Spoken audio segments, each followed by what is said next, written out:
Во врска со изјавата на господинот Јани Макрадули околу преговорите помеѓу владата на Република Македонија и Сдруженијето на новинари на Македонија, а во врска со декриминализација на клеветата и подобрување на стандардите во новинарството, би сакале да го истакнеме следното. Прво, политичката структура која што во моментот е на власт е првата која што има волја за ефективни разговори со представниците на новинарите.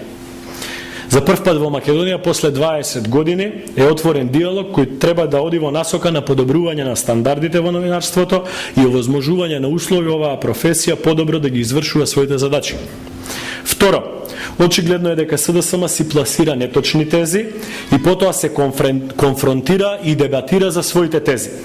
Во предложените работни материјали никаде не стои така како што денеска тврдеше господинот Макрадули. Тоа би било исто како јас денеска да кажам дека сите од раководството на СДСМ добиваат по 100.000 евра од некој извор, награда за своето работење и потоа да си развивам дебата и да се конфронтирам во таа дебата сам со себе. Трето, ако СДСМ навистина сака подобри стандарди во новинарството, прво што треба да направи е да упати апел до оние медиуми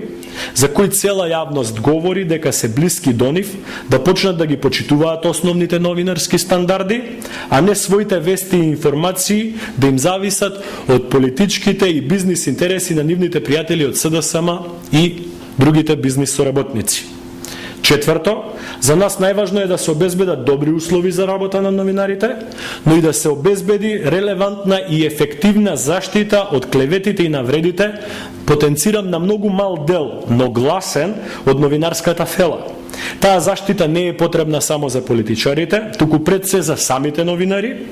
за јавните личности, за фирмите, за културните работници, за спортистите и така натаму и така натаму. Пето, ние сме уверени дека диалогот кој што се одвива помеѓу владата на Република Македонија и Сдруженијето на новинари на Македонија е најдобриот начин како да се дојде до разумни и рационални решенија.